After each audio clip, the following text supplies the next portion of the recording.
لوگوں کے درد کو بھی سمجھ. اولیاء چشت میں جس بزرگ نے اپنے زمانے میں بڑا عروج پایا ان کا نام خواجہ قطب الدین بختیار کاکی ہے. سب بولیے رحمت اللہ تعالی علیہ. خواجہ قطب الدین یہ شہزادے تھے اور مرید ہوئے تو خواجہ معین الدین صاحب کے ساتھ ہی آ گئے دلی میں. خواجہ معین الدین صاحب کی بھی کیا بات، عطائے رسول ہند الولی، اور ان کے مرید تھے بابا فرید الدین گنج شکر رحمت اللہ علیہ. اور مجھے اللہ جانتا ہے مجھے عشق کی حد تک پیار ہے بابا فرید صاحب سے، بڑا میرا درد ان کے ساتھ. اور میں جتنا اس صوفی کو پڑھتا ہوں کم ہی لوگوں کو میں نے پڑھا ہے. حضرت بابا فرید کے پیر اور خواجہ معین الدین صاحب کے خلیفہ کیا نام ہے؟ خواجہ قطب الدین. مکتب میں پڑھنے گئے نا پہلے دن، 4 سال کی عمر تھی، تو قاری صاحب نے الف با تا سا پڑھایا تو انہوں نے 15 سپارے قرآن پاک کے سنا دیے. تو کہنے لگے بیٹا تجھے کیسے آئے؟ کہنے لگے میری اماں 15 سپاروں کی حافظ ہے، وہ سارا دن قرآن پڑھتی رہتی تھی، مجھے سن کے یاد ہو گیا ہے. جب بالا نو گالاں یاد ہو سکدیاں نے تو قرآن پاک بھی یاد. اللہ خیر کرے، شرط یہ ہے کہ ہم گھر میں قرآن پڑھیں، بچوں کو سن کے بھی یاد ہو ہی جاتا ہے. خواجہ قطب الدین اتنا عروج پایا اس شیخ کامل نے کہ وقت کا بادشاہ بھی مرید ہو گیا.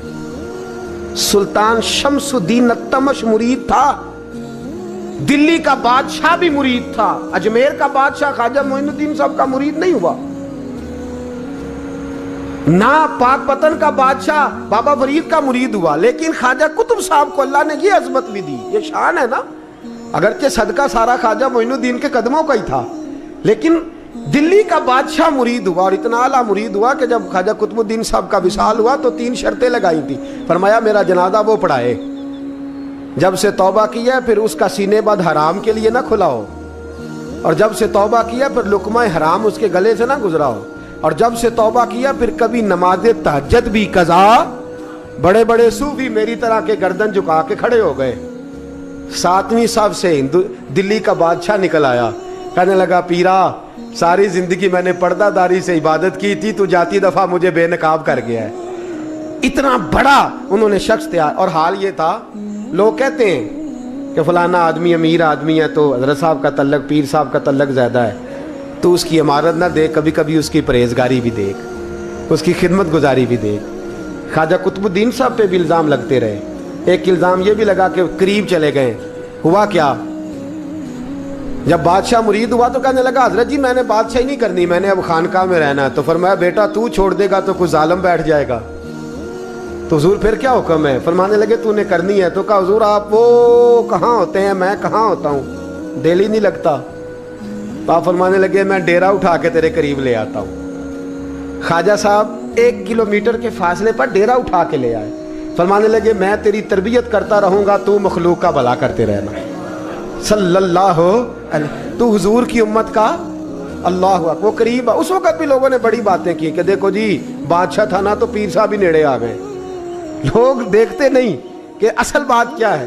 خیر وقت گزر گیا، بادشاہی مرید ہو گیا، تو پھر دلی سارے میں اسلام، اتنا عدل انصاف، ہندوؤں کو بات پسند نہ آئی. انہوں نے کچھ مسلمان خرید لیے. سلطان شمس الدین التمش بیٹھا ہے دربار میں، جاگ رہے ہیں نا آپ لوگ سب، کہیے صلی اللہ علیہ. بڑی غور سے سننے والی بات.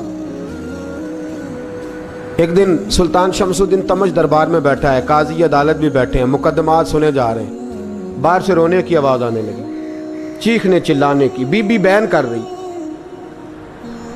کیا ہو گیا کیا ہو گیا. وہ ٹال لگے ہوتے تھے بادشاہوں کے، وہ بجنے لگے، زور ہونے لگا. بادشاہ نے کہا اس فریادی کو جلدی بلاؤ. وہ اندر عورت آئی تو چیخ چیخ کے رو کے اس نے اپنے کپڑے پھاڑ کے، برا حال، 2 مہینے کا بچہ. لوگ اس کی آہو زاری پر اس کی طرف متوجہ. بھی کیا ہوا، پانی پلاؤ بٹھاؤ، یہ کیا ہو گیا. کہنے لگی لٹ گئی، عزت برباد ہو گئی، تباہ کر دی گئی. میں کیا ہوا؟ کہنے لگی بادشاہ ایک شخص میرا غیر شرعی خامند بنا، پھر مجھے حمل ہوا، پھر میری گود میں یہ بچہ ہے 2 مہینے کا. اب گئی ہوں تو وہ کہتا ہے کہ میرا تو تیرے سے تعلق ہی کوئی نہیں. بادشاہ کہنے لگے یہ سلطان شمس الدین تمش کی جگہ ہے، اور